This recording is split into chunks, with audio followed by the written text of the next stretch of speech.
बिस्मिल्लाहिर्रहमानिर्रहीम। अस्सलाम वालेकुम। कैसे हैं आप सब लोग? उम्मीद है आप सब लोग अपने घर में खैरियत से होंगे। आज मैं आपके लिए, इससे पहले भी आलू गोश्त में बना चुकी हूँ, लेकिन मैं ये थोड़ा सा मैरिनेट करके उससे आलू गोश्त बनाऊंगी। मैंने सोचा मैं आपसे अपनी ये रेसिपी शेयर करूं। और अपनी रेसिपी शेयर करने से पहले मैं आपसे कहूँगी कि आप मेरा यूट्यूब चैनल सब्सक्राइब कर लें, कुकिंग विद हबीबा के नाम से। बेल आइकन का बटन दबा दें ताकि आपको हर नई आने वाली वीडियोज़ का नोटिफिकेशन मिलता रहे। तो चलें फिर स्टार्ट करते हैं। इसके इंग्रेडिएंट्स मैं आपको बता देती हूँ। मैंने ये लिया है तकरीबन 1 पाव से ज़्यादा है गोश्त। छोटी फैमिली है इसलिए मैं थोड़ा बना रही हूँ, आप अपनी मर्ज़ी से बना सकते हैं। 1 पाव ये मटन का गोश्त है, मटन। और 2 छोटे प्याज लिए थे मैंने दरमियाने साइज़ के। 1 बड़ा टमाटर, ये 1 बड़ा टमाटर है। और ये 1 छोटा कप दही का। और इसमें मसाले जो हैं वही धनिया पाउडर, पिसी हुई लाल मिर्च और नमक और हल्दी, ये 3 चीज़ें जाएंगी। लेकिन मैं इसको पहले गोश्त को मैरिनेट करूँगी सब चीज़ों के साथ, और फिर मैं आलू फ्राई करके इसमें डाल दूँगी। तो चलें फिर स्टार्ट करते हैं आलू गोश्त। बिस्मिल्लाहिर्रहमानिर्रहीम से शुरू करते हैं। तो ये दही में मैंने अदरक, लहसुन और सब्ज़ मिर्च का पेस्ट डाल दिया, 2 खाने के चम्मच। 1 चाय का चम्मच मैं लेवल डालूँगी पिसी हुई लाल मिर्चें। 1 चाय का चम्मच धनिया पाउडर, 1 चाय का चम्मच हल्दी भर के डाल रही हूँ मैं, और नमक टू टेस्ट चला गया इसमें।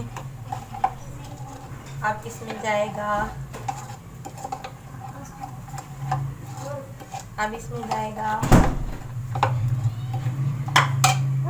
टमाटर और ये प्याज।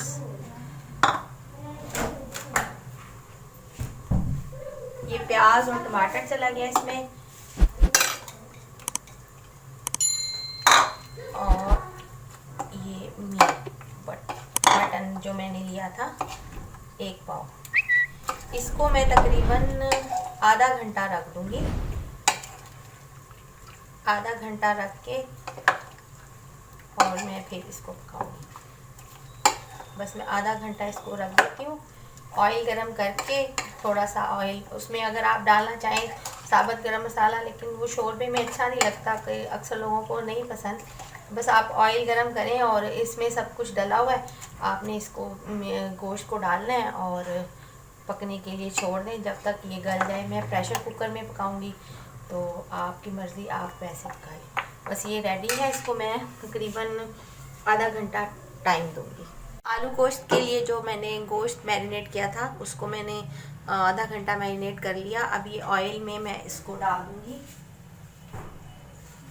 ऑयल थोड़ा सा गर्म हो जाए फिर मैं इसमें डालती हूँ। आलू मैंने इसमें लिए हैं तकरीबन आधा किलो आलू लिए हैं मैंने। हमारी फैमिली को आलू ज़्यादा पसंद है, इसलिए आलू मैं इसमें ज़्यादा डाल रही हूँ। ये ऑयल गरम हो गया, इसमें मैं डाल दूँगी ये सारा जो मैरिनेटेड मटन था।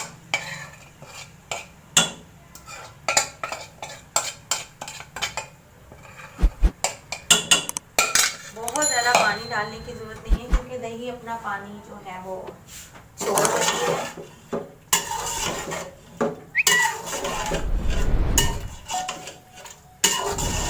थोड़ा सा बस मैं घी का फ्लेवर इसमें आ जाए, इतना इसको चम्मच चला के बस मैं इसको पानी और मज़ीद डाल के बंद कर दूंगी, प्रेशर लगा दूंगी। मैं पानी डाल देती हूँ इसलिए। और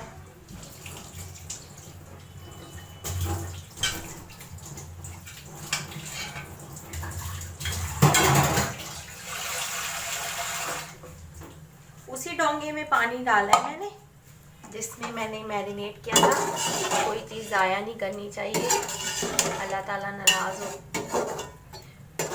हमें अब अल्लाह को नाराज़ नहीं करना, उसको राज़ी करना है। ये मैं पानी इसमें डाल दूँगी बस, और ये इसको मैं पका दूँगी। तकरीबन 10 मिनट का प्रेशर आएगा इसमें, अच्छा सा गल जाएगा।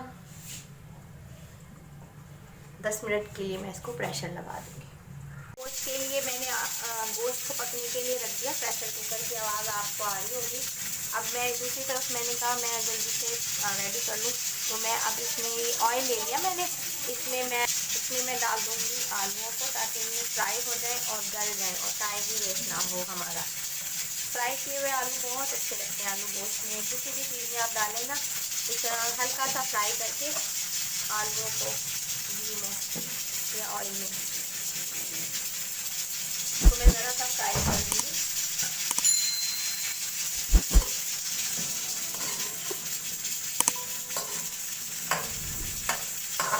और ये थोड़ा सा मैं डाल दूँगी नमक, ज़रा सा कुछ ठीक, ताकि आलूओं में भी फ्लेवर आ जाए। और फिर जब गोश्त वो अच्छा सा भून जाएगा, मैं इसमें मिक्स करके इसको गलने के लिए रख दूँगी। थोड़े से आधे अब गल जाएंगे आलू, थोड़े से मटन के साथ गल जाएंगे। बस आलू गोश्त ये तरीका है मेरा। मैं 2-3 तरीक़ों से बनाती हूँ, आपको मैंने अपने एक दो और तरीके से भी बताया है। इस तरीके से भी बनाइएगा, उम्मीद है आपको पसंद आएगा।